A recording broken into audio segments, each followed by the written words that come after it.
Hello and welcome to Security Scan. I'm Vishal Dahiya and today we will discuss the future of Indo-US strategic ties. US-India relations have always been marked by highs and lows and convergences and divergences. A new paradigm in these relations began to emerge in the early years of 21st century. Since then, defense and security cooperation between the two nations have improved tremendously under different governments in both India and United States. Both sides are now seeking to give a boost to this relationship. Having already bagged defense contracts worth over $15 billion in the past decade, the US now wants an even bigger pie of the lucrative Indian arms market. But there is an obvious disconnect between President Trump's protectionist policies and Prime Minister Modi's Make in India thrust. Maritime security and peace in the broader Indo-Pacific is seen as a shared objective by both nations. Military experts also say that US weapons transfer is aimed at bolstering India's capabilities to develop a counterweight against China's growing assertiveness in recent years. In the war-ravaged Afghanistan, India has already pledged $3.1 billion in assistance since the overthrow of Taliban in 2001. Now, with Trump administration pushing India to do more, India is likely to further step up its developmental and security assistance to Kabul without actually contributing troops. For a more detailed discussion on this topic, we have with us the three distinguished guests in the studio today. Let me introduce you to them, starting with Meera, Shankar, former ambassador to the United States. We also have with us Major General Shashi Asthana, Chief Instructor of United Services Institution. And we have Mr. Bharat, Karnad, a well-known national security expert.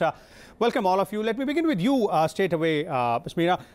You've been in US as the ambassador of our country. Yes. Since the Trump administration took over, it was said that there was a sort of an unease in the Indian external affairs establishment about how the Indo-US ties might move ahead, although there were no negative comments which were made by President Trump during the election campaign.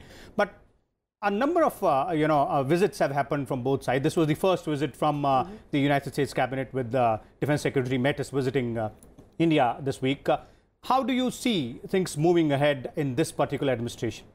Well, I think there were doubts about where the relationship was headed, given President Trump's protectionist rhetoric and the lack of an overall strategic framework within which he sought to pursue relationships with allies and friends. But after the visit of our Prime Minister to the United States, there is a degree of reassurance that the relationship is on track, and that the convergences which have brought the US and India together, particularly in the broader Asia-Pacific region, will drive the relationship in future. You see this in terms of the Trump administration's decision to adhere to the Defense Technology and Trade Initiative, which looks at joint development, joint production, joint research, etc., going beyond a buyer-seller relationship.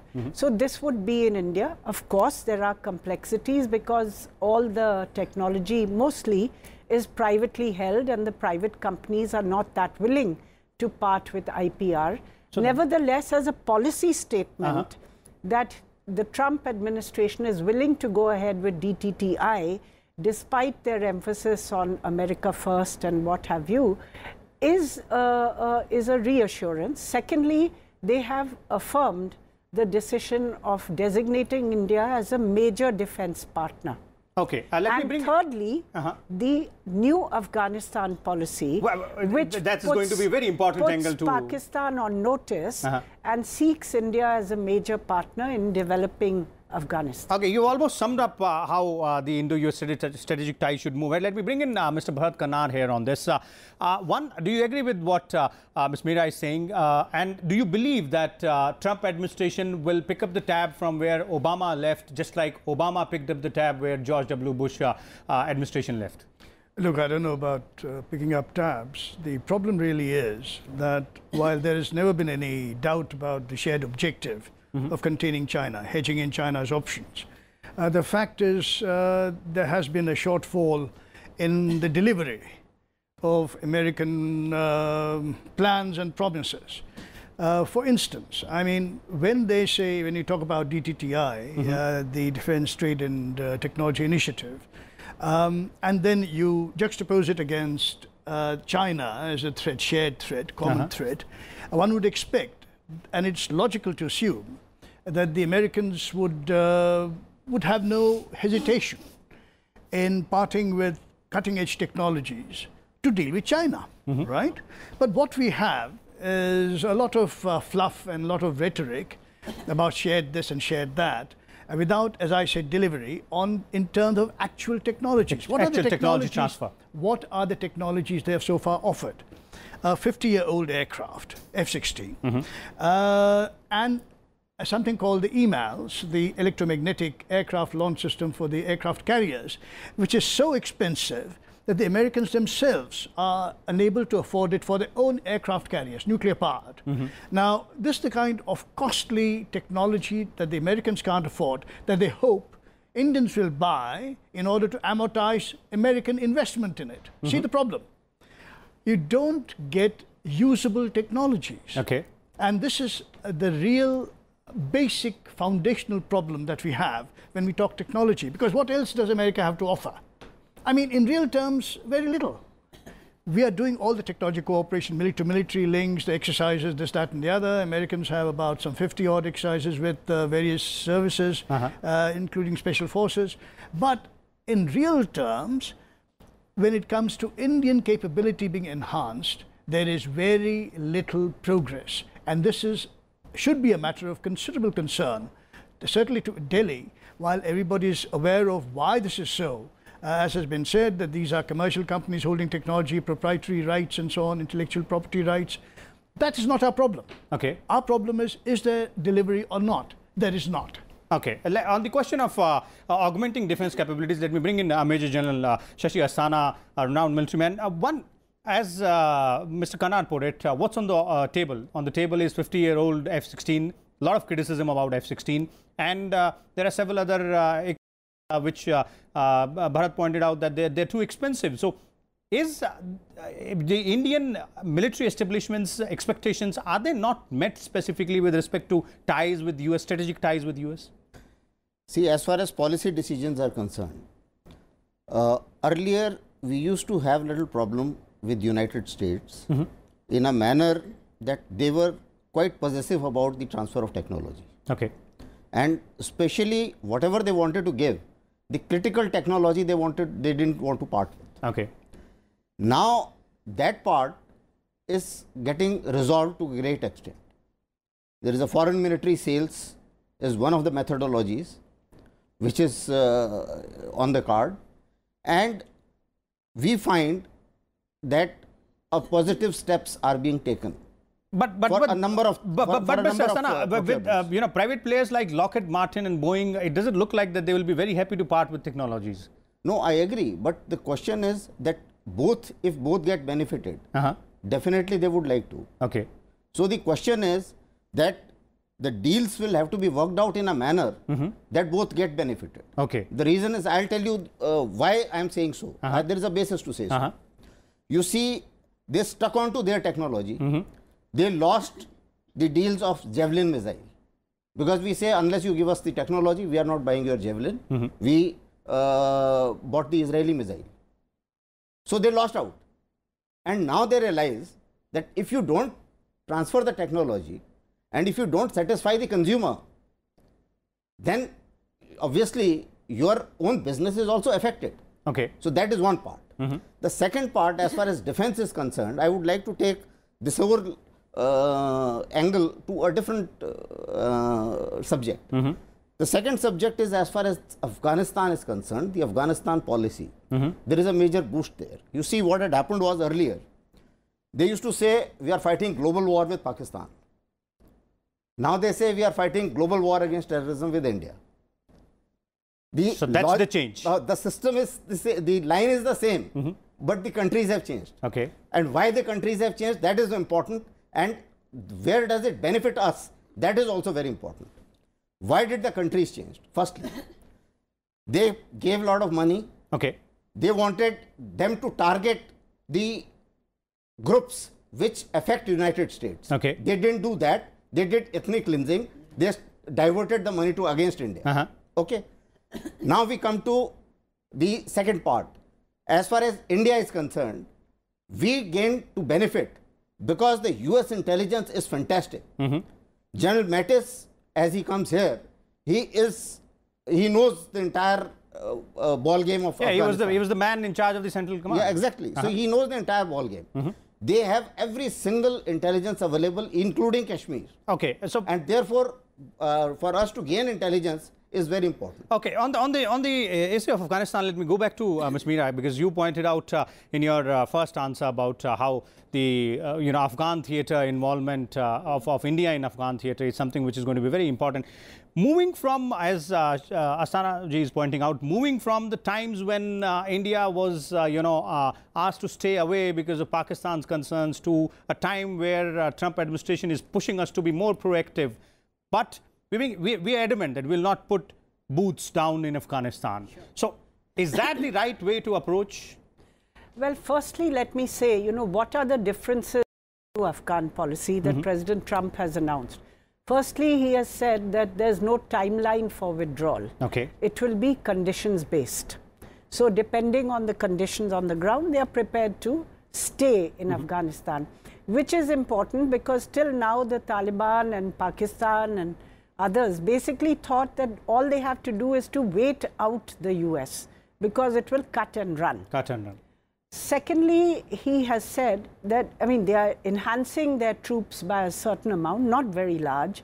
I think a little less than 4,000 soldiers, according to news reports. But more important, they are doing away with the restrictions on the operational restrictions on US troops and expanding counter-terrorism authority for the troops. Okay.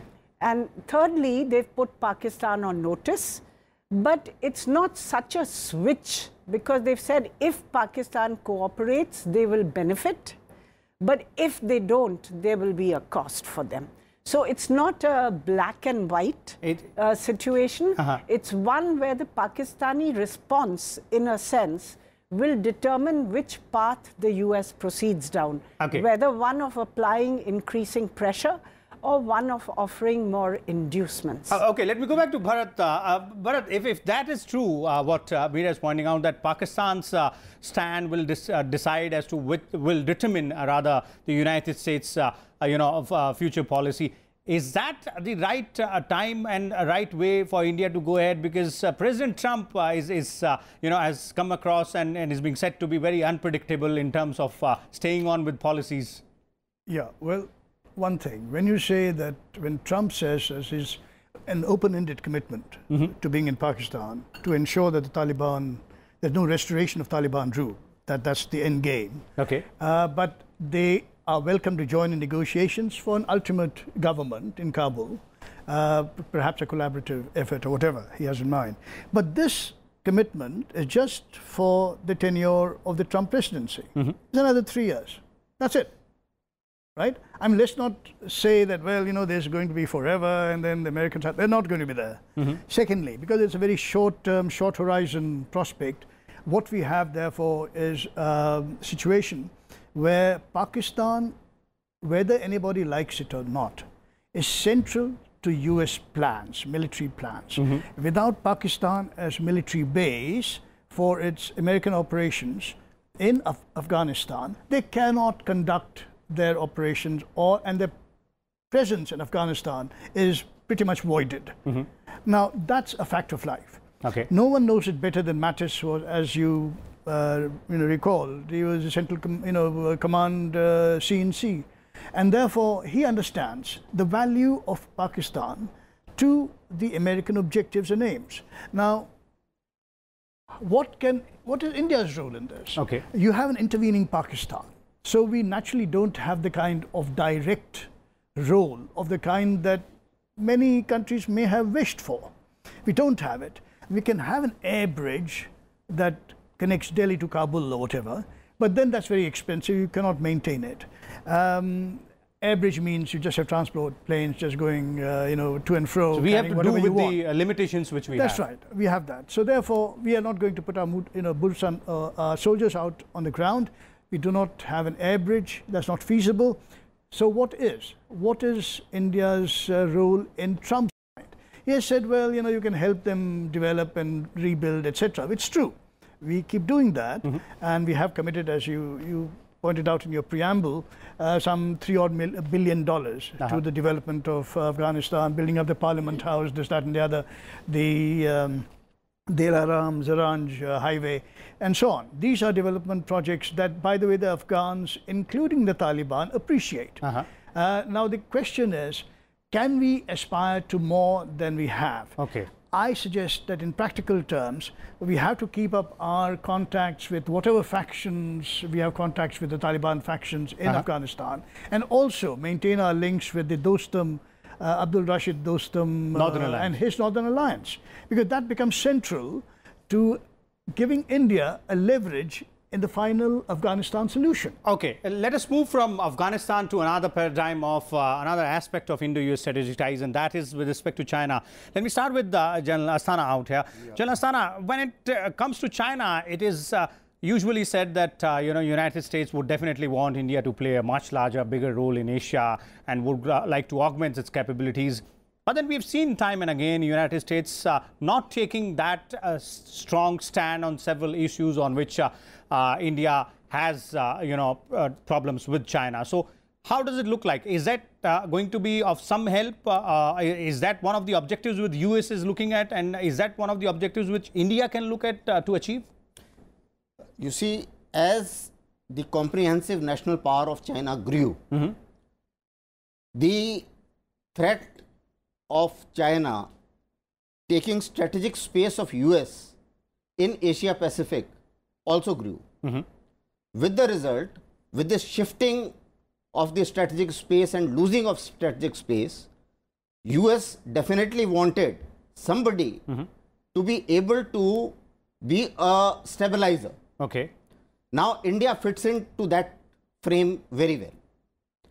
Secondly, if you see, as far as China is concerned, South China Sea, the interest of India and US are same, because freedom of navigation, our 50% trade is passing, and so is the interest of US. So we all know about it. Similarly, when you come to the other areas, the Afghanistan, why Afghanistan became important is because of the biggest fear that once ISIS has been disseminated in Iraq, they will find some place. There is a vacuum there. And also Russia and China gave some feelers that they also want to fill that space. Okay. Now, if that be so, then US has decided that they will be there. And if you recall, in the Afghan policy, there is a word which President Trump has used, that it's a trilateral arrangement in which he has cut out US, he has cut out Russia, he has cut out Pakistan also. Although I agree with my co-panelist that Pakistan is central to the policy and it does occupy strategic space, and therefore it is important. There is no dispute about it.